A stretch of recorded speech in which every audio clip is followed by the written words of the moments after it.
Sagittarius, makinig kang mabuti dahil ang maririnig mo ngayon ay maaaring magbago ng lahat. Hindi na nanahimik ang universo, matagal ka na nitong pinapadalhan ng mga palatandaan, ginagabayan ka patungo sa isang bagong landas, isang landas na maaaring magdala ng pag-ibig, yaman, at tadhana. Pero heto ang katotohanan, hindi lahat ay makakatanggap ng mensaheng ito, kundi yaong mga itinakdang makarinig nito. Kung nandito ka ngayon, hindi ito aksidente. Ito ang iyong senyales. Manatili hanggang sa huli, dahil may babalang nakatago sa pagbasa na ito, isang babala na maaaring magligtas sa iyo mula sa pagkawala ng iyong mga biyaya magpakailanman. Huwag mo itong baliwalain. Sagittarius, ang tadhana ay laging tumatawag sa atin sa mga sandaling hindi natin inaasahan. Nakaramdam ka ba ng pagkabalisa nitong mga nakaraang araw? Mga panaginip na tila totoong-totoo, bigla ang emosyon na wala namang pinagmulan, o mga numerong gaya ng 11 oras 11 minuto na paulit-ulit na sumusunod sa iyo, hindi ito mga aksidente. Para sa mga Pilipino, palaging paalala ng ating mga nakatatanda, kapag bumulong ang universo, dapat kang makinig dahil ang mga biyaya o babala ay dumarating sa pamamagitan ng mga palatandaan. Sa ngayon, nagbabago ang iyong enerhiya. May bagong kabanatang bumubukas, gumagabay sa iyo patungo sa isang landas na puno ng pagkakataon, pag-ibig, kayamanan, at emosyonal na paggaling. Pero sa bawat bagong landas ay may kasamang pagsubok. May isang nakatagong babala na naghihintay sa iyo, isang babalang makakapagprotekta sa iyong mga biyaya kung papansinin mo o makakaharang dito kung baliwalain mo. Kaya manatili ka, Sagittarius. Sa pagtatapos ng pagbasa na ito, mauunawaan mo ang mga palatandaan, ang gabay, at ang babalang inihanda ng universo para lamang sa iyo. Sagittarius Energy Now. Sagittarius, ikaw ay nasa isang makapangyarihang punto ng pagliko sa iyong buhay. Sa loob ng maraming buwan, maaaring naramdaman mo ang pagkabalisa sa iyong kalooban, parang hindi na kontento ang puso mo sa parehong routine, parehong lugar, parehong usapan. Para bang may mas malaki nang tumatawag sa iyo, isang bagay na alam na ng iyong kaluluwa, pero hindi pa ganap na nauunawaan ng iyong isip. Hindi ito imahinasyon lamang. Ang universo ay nakikiayon sa iyong enerhiya ngayon, inihahanda ka para sa isang pagbabago na maaaring ganap na magbago ng iyong landas. Maraming Sagittarius ang nakakaramdam ng ganitong enerhiya bilang bigla ang pagnanais na makalaya, maghabol ng bago, o lumayo sa mga bagay na hindi na akma.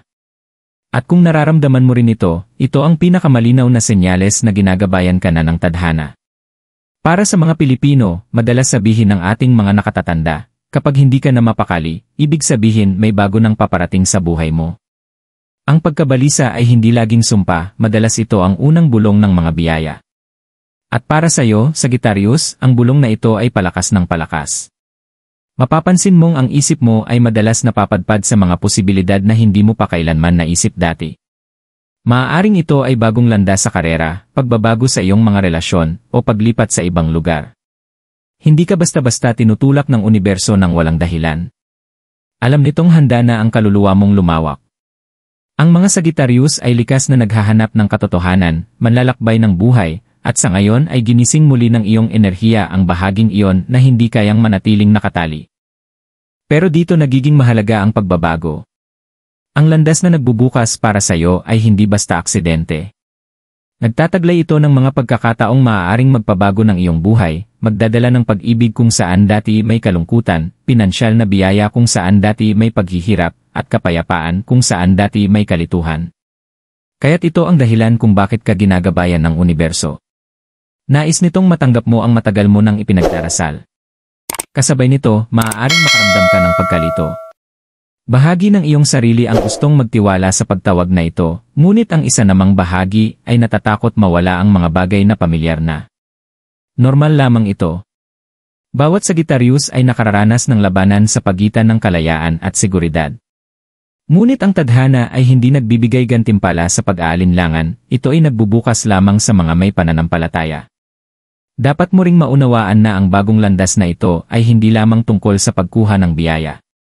Ito ay tungkol sa paglago. Ang universo ay hindi lamang nag-aabot ng pagpapala, hinuhubog ka rin ito para maging karapat-dapat humawak ng mga ito. Kung nakaranas ka ng pagkaantala, pagkadurog ng puso, o hirap sa pera kamakailan, hindi iyon mga parusa. Mga paghahanda yon. Nililinis ang puwang sa iyong buhay upang ang nakalaan para sa iyo ay makapasok na. Sagittarius, pakinggan mo ito, ang iyong enerhiya ngayon ay magnetic. Kaya may mga taong biglang nahuhumaling sa'yo, o may mga pagkakataong dumadating mula sa wala. Ito rin ang dahilan kung bakit ka maaaring maakit ng inggit o pagtutol mula sa iba na hindi nauunawaan ang iyong liwanag. Normal lamang ito. Kapag inihahanda ng universo ang isang tao para sa mas mataas na antas, hindi lahat ng nasa paligid ay magdiriwang. May mga hihila sa'yo pababa. May mga magbubulong ng pagdududa. Pero dapat mong tandaan, hindi ka ginagabayan para sa kanila, ginagabayan ka para sa sarili mo.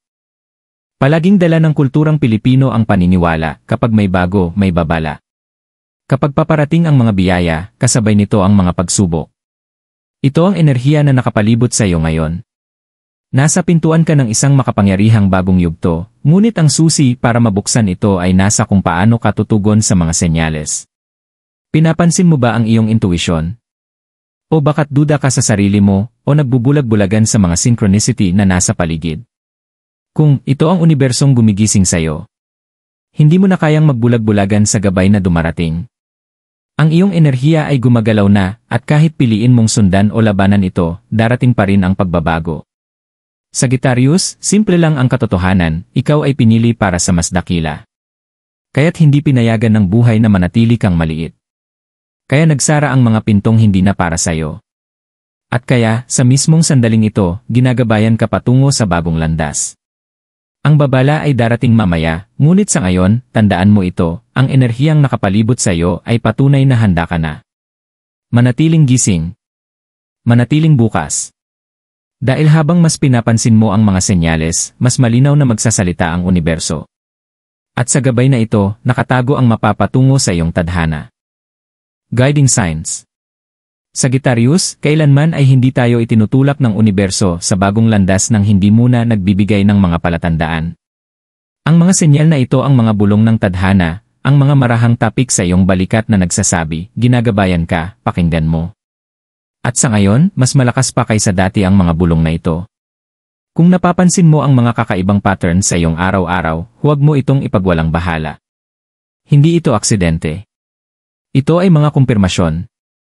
Isa sa pinakamakapangyarihang gabay ay dumarating sa pamamagitan ng mga panaginip.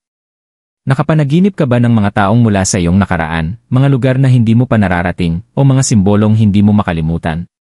Para sa maraming Pilipino, ang mga panaginip ay hindi basta panaginip lamang, mga mensahe ito. Ang panaginip ay matagal nang itinuturing na tulay sa pagitan ng espiritual na mundo at ng ating paggising na buhay. Kung ang iyong mga panaginip ay naging matingkad, puno ng emosyon, o paulit-ulit, ginagabayan ka nito.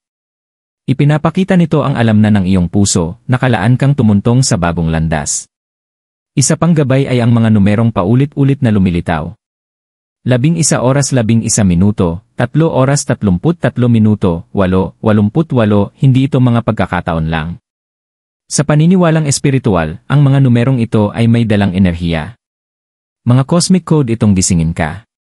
Kung madalas kang mapatingin sa orasan at makita ang 11 oras 11 minuto, o mapansin ang mga numerong inuulit sa resibo, plaka ng sasakyan, o kahit sa mga mensahe, ito ang unibersong minamarkahan ang iyong paglalakbay. Sinasabi nito, Sagittarius, narito na ang iyong alignment. Huwag kang magduda. Nariyan din ang mga biglaang emosyon. Maaaring nakaupo ka ng payapa, at bigla na lamang bumilis ang tibok ng iyong puso. O kaya na may nakaramdam ka ng di maipaliwanag na lungkot, tuwa, o pananabik. Ang mga damdaming ito ay hindi basta nagmumula sa wala. Bahagi ito ng espiritual na agos na dumadaloy sa paligid mo. Mga senyal ito, mga alon ng enerhiya na nagpapaalala na ang iyong kaluluwa ay tumutugma sa isang bagay na higit pa sa mundong pisikal. Sagittarius, makinig ka. Kahit ang mga pangalan na paulit-ulit mong naririnig mula sa mga estranghero, sa usapan, o sa mga hindi inaasahang lugar, may kahulugan. Napapansin mo ba ang isang pangalan o salitang mulit-muling lumilitaw? Hindi ito basta random. Madalas inuulit ng universo ang mga pangalan at salita kapag konektado ang mga ito sa iyong tadhana. Maaaring ito ang pangalan ng isang taong may mahalagang papel sa iyong bagong landas, o isang salitang magsisilbing tema ng iyong susunod na yugto. Palagi nang paalala ng matatanda sa Pilipino, kapag paulit-ulit na lumilitaw ang isang bagay, may mensahe yan. Kapag may bagay na laging nagpapakita, hindi yon samba, iyon ay mensahe. Sa ngayon, ipinapadala sa iyo ng universo ang mga pattern na ito upang mas malinaw mong makita ang direksyon. Maging ang pinakamaliit na pangyayari sa iyong araw ay maaaring nagdadala ng banal na gabay. Isang katok sa pintuan kahit wala kang inaasahan. Isang ibon na dumarapo sa bintana at tumitig sa iyo. Isang biglang kilabot habang iniisip ang isang tao. Para sa marami, maliit na bagay lang ito. Pero para sa Sagittarius sa panahong ito, mga banal na tanda ito. Mga kumpirmasyon na kasama mo mismo ang tadhana. Mapapansin mo rin na mas matalas kaysa dati ang iyong intuition. Maaaring naisip mo ang isang tao at bigla silang tumawag. O nakaramdam ka ng babala bago gumawa ng desisyon. Ito ang iyong panloob na kumpas na nakikiayon sa mapa ng universo. Likas na intuitive ang Sagittarius, ngunit sa ngayon, lalong pinatalas ng universo ang iyong kakayahan. Ito'y paghahanda, binibigyan ka ng kakayahang maramdaman ang tamang direksyon bago mo pa ito makita. Isa rin sa pinakamakapangyarihang palatandaan ay ang paglitaw ng mga tao. Nakipagkita ka ba muli sa isang tao nang hindi inaasahan? May estrangherong pumasok sa buhay mo at agad mong naramdaman ang koneksyon. Minsan, ang gabay ay hindi dumarating bilang mga pangitain o numero, dumarating ito bilang mga tao. Ipinapadala ng universo ang mga individual na may dalang aral, pagkakataon, o babala. Sagittarius, pahalagahan ang mga taong biglang dumarating sa iyong landas. Hindi sila aksidente, bahagi sila ng iyong kwento. At nariyan din ang mga sandali ng katahimikan. Kapag lahat ay natahimik at ikaw ay naiiwan sa iyong mga iniisip, iyon din ay gabay. Dahil sa katahimikan, mas lumalakas ang tinig ng iyong espiritu. Maraming Sagittarius ang umiiwas sa katahimikan, iniisip itong kawalan. Pero ang katotohanan, ang katahimikan ay pintuan. Doon mo matatagpuan ang gabay na hinahanap mo kapag natutong huminto, huminga at makinig. Sagittarius, pinipinta ng universo ang iyong landas gamit ang mga pahiwatig. Bawat panaginip, bawat numero, bawat bigla ang damdamin, lahat ito ay bahagi ng mas malaking larawan. Isipin mong parang pintor ang universo at ikaw ang canvas. Bawat guhit ay isang palatandaan. Mag-isa, baka wala itong kahulugan. Pero kapag pinagsama-sama, lilitaw ang obra maestra ng iyong tadhana. Ngunit narito ang hamon, kailangan mong maging handang makakita. Kailangan mong maging handang pagdugtong-dugtungin ang mga palatandaan. Maraming tao ang binabaliwala ang mga senyal, tinatawag itong aksidente o imahinasyon lamang. Pero ikaw, hindi ka narito ng aksidente. Narito ka dahil nais ng universo na gising ka. Tandaan mo ito, ang universo ay bumubulong muna bago ito sumigaw. Sa ngayon, Sagittarius, binubulungan ka nito sa marahan ngunit paulit-ulit na paraan. Kung pipiliin mong makinig, lalakad ka ng may kumpiyansa patungo sa iyong mga biyaya. Pero kung pipiliin mong baliwalain, maaaring maging bagyo ang mga bulong, itataboy ka sa landas na tinanggihan mo. Malinaw ang mga gabay na palatandaan. Ginagabayan ka patungo sa isang bagong yugto, puno ng pagkakataon at kasaganaan. Ngunit kasabay ng mga palatandaang ito ay naroon din ang babala, isang anino na maaaring humarang sa iyong mga biyaya kung hindi mo ito kikilalanin. At iyon, Sagittarius, ang dapat mong marinig sa susunod. The warning. Sagittarius, kailanman ay hindi nagbibigay ang universo ng gabay ng walang balanse. Kapag nagbukas ito ng pinto ng tadhana, laging may kasamang babala. Bakit? Dahil ang mga biyaya ay makapangyarihan, ngunit nagiging marupok kapag binaliwala o inabuso. Ang landas na nasa harapan mo ay puno ng pambihirang pagkakataon, ngunit kasabay nito ay may mga aninong nagtatago. Kung hindi ka magiging maingat, maaaring hadlangan, patagalin, o kahit agawin ng mga aninong ito ang nakalaan para sa iyo. Ang unang babala ay tungkol sa mga taong nasa paligid mo. Sagittarius, hindi lahat ng nasa iyong bilog ay nakatakdang sumama sa susunod mong yugto. May ilan na nagpapakita na ng inggit, negatibong enerhiya, o lihim na intensyon. Mapapansin mo na may ilang kaibigan na biglang nanlalamig, o kamag-anak na walang dahilan, ngunit laging bumabatikos sa iyong mga desisyon. Hindi ito basta simpleng hindi pagkakaunawaan. Mga refleksyon ito ng enerhiya, mga enerhiyang maaaring hilahin ka pababa kung papayagan mong mapalapit sila. Palaging paalala ng matatanda, hindi lahat ng nakangiti sa iyo ay masaya para sa iyo. Hindi lahat ng ngiti ay totoo.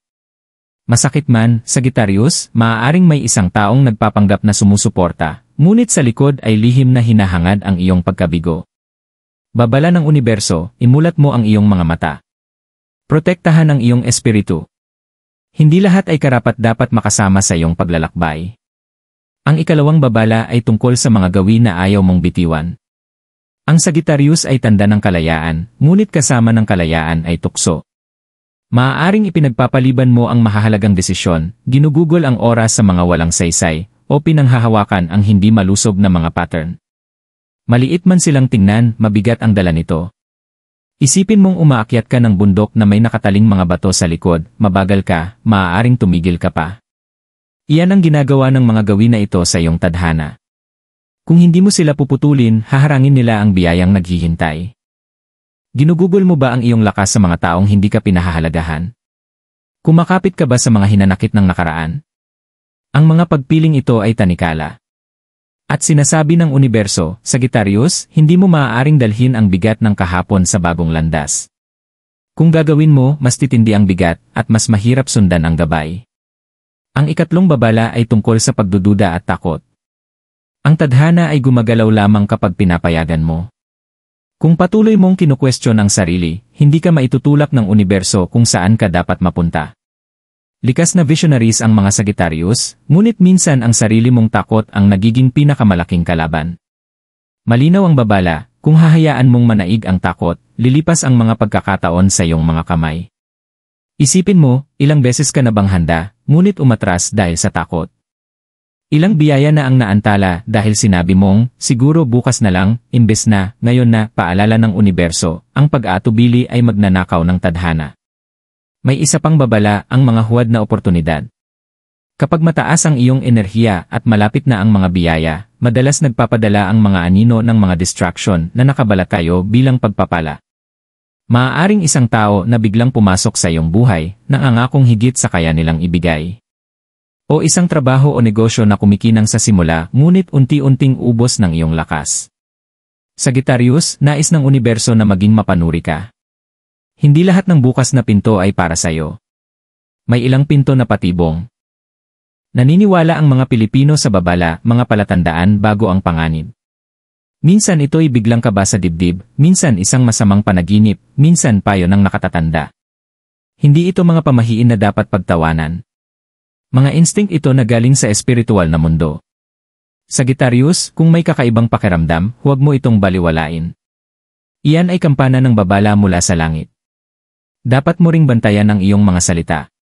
Kilala ang mga Sagittarius sa kanilang katapatan, minsan sobrang prangka. Ngunit may kapangyarihan ang salita. Paalala ng universo, huwag mong salitain ang negatibo tungkol sa sarili o sa iyong kinabukasan. Kapag sinabi mong, hindi na ako magtatagumpay, o walang mabuti ang nangyayari sa akin, para kang naglalagay ng sumpa sa iyong landas.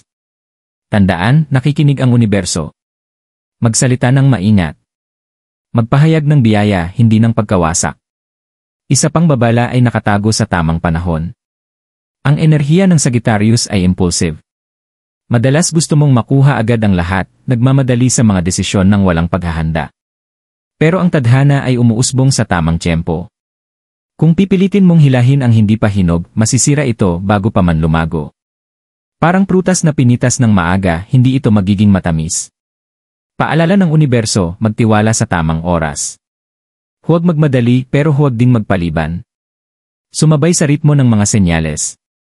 At sa huli, Sagittarius, ang pinakamalalim na babala ay ang patuloy na pagbaliwala sa mismong pagtawag.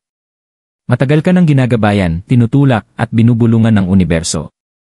Kung patuloy mong magbubulag-bulagan, hindi titigil ang universo. Ngunit imbes na banayad na bulong, magpapadala ito ng bagyo para sa pilitang kunin ang iyong pansin. Mga nawalang pagkakataon, masakit na pagtatapos, bigla ang pagbabago, ito ang magiging bunga ng pagwawalang bahala. Hindi dahil malupit ang universo, kundi dahil ayaw nitong manatili kang maliit kung ikaw ay ipinanganak para sa dakila. Sagittarius, pakinggan mo ito, maliwanag ang landas sa harap mo, ngunit totoo ang mga anino. Ang inggit ng iba, bigat ng masasamang gawi, pagkatali sa takot, mga patibong na oportunidad, maling salita, maling tiempo, lahat ng ito ay babalang ibinigay para protektahan ka. Kung makikinig ka, lalakad kang may lakas. Kung baliwalain mo, baka hadlangan mo mismo ang mga biyayang matagal mong ipinanalangin. Ang universo ay hindi lang gumagabay sa iyo, pinoprotektahan ka rin ito. Ngunit gumagana lamang ang proteksyon kung igagalang mo ang babala. At ngayon, Sagittarius, ang tanong ay ito, paano mo gagawing karunungan ang mga babala? Paano ka papasok sa iyong mga biyaya ng walang takot? Ang sagot ay nasa propesya at ritual, naghihintay sa susunod na bahagi ng pagbasa na ito. Prophecy & Ritual Solution. Sagittarius, narinig mo na ang gabay. Nakita mo na ang mga palatandaan. Natanggap mo na rin ang mga babala. Ngayon ang tanong, ano ang dapat mong gawin dito? Ang tadhana ay hindi lamang nagbibigay ng impormasyon, nagbibigay din ito ng mga kasangkapan para kumilos. Hindi ipinapakita ng universo ang landas para lang pagmasdan mo ito, ipinapakita ito para lakaran mo ng may tapang. Maliwanag ang propesya para sa Sagittarius ngayong panahon, nakatakda kang bumangon mula sa lahat ng pumigil sa iyo noon. Ipinapakita ng mga bituin na ang susunod mong yugto ay tungkol sa pagbitaw at panibagong simula.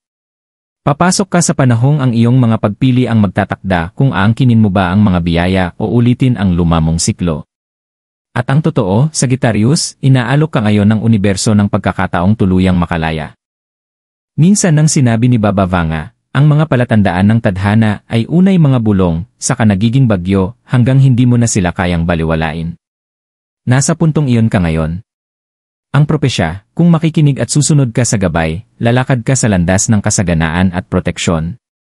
Ngunit kung hindi mo ito papansinin, darating ang mga bagyo upang pilitin kang bumalik sa tamang daan. Ang solusyon, Sagittarius, ay nakatago sa tatlong hakbang espiritual, pagtanggap, pagbitaw, at ritual.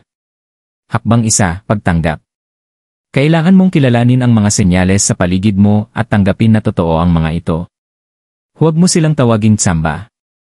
Kapag nakita mo ang 11 oras 11 minuto o nanaginip ka ng pintong bumubukas, sabihin mo ng malakas, tinatanggap ko ang gabay na ito. Sa pagtanggap, binubuksan mo ang iyong enerhiya para tanggapin ang mga biyaya.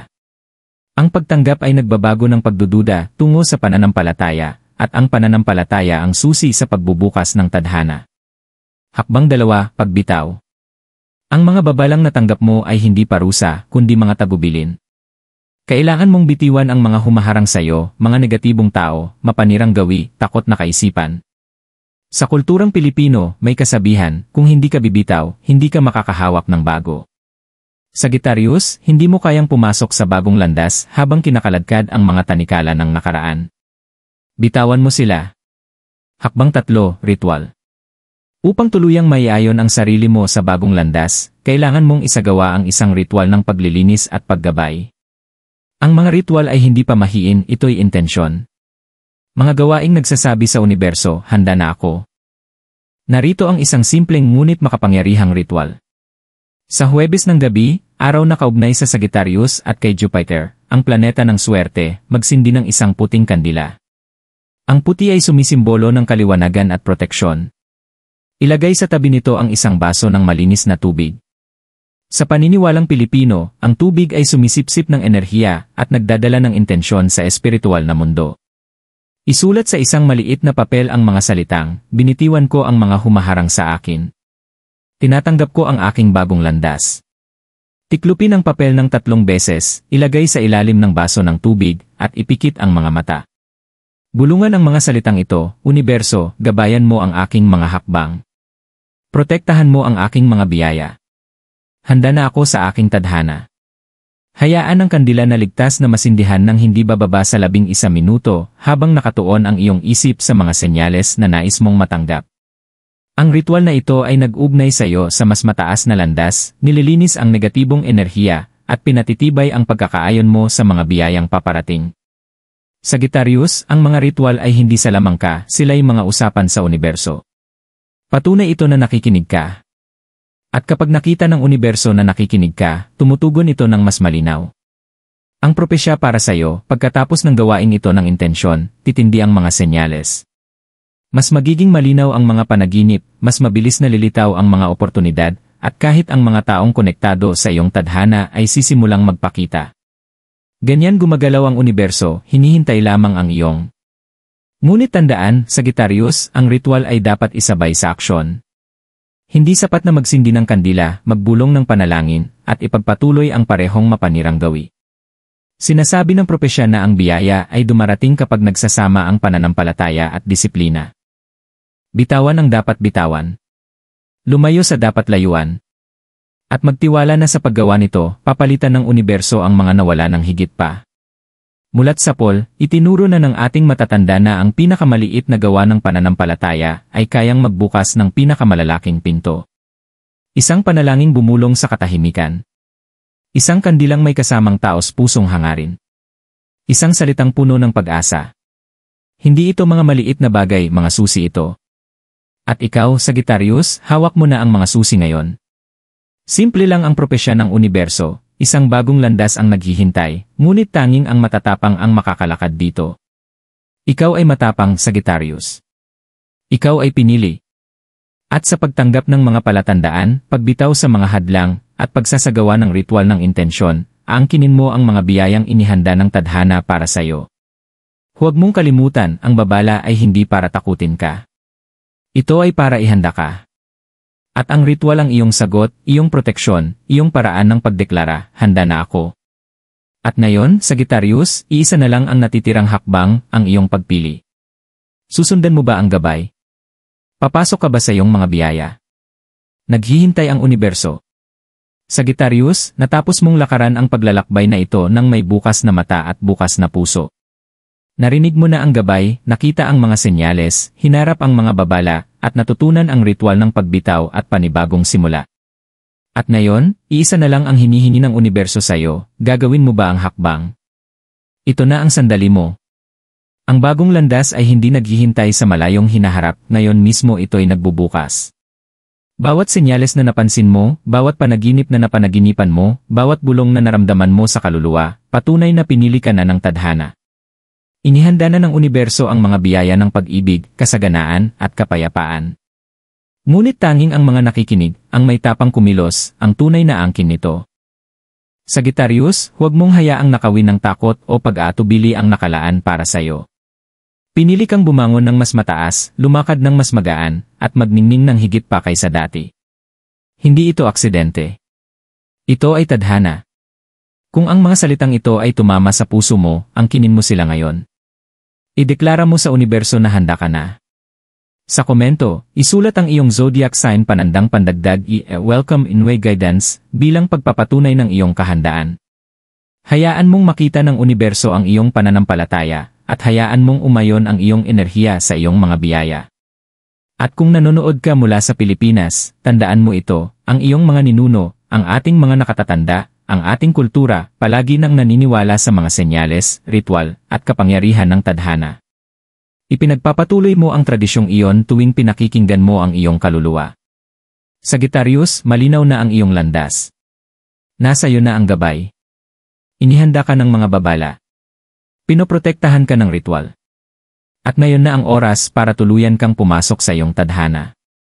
Manatiling pinagpala, manatiling ginagabayan, at huwag kalimutan, ang universo ay palaging bumubulong sa mga handang makinig.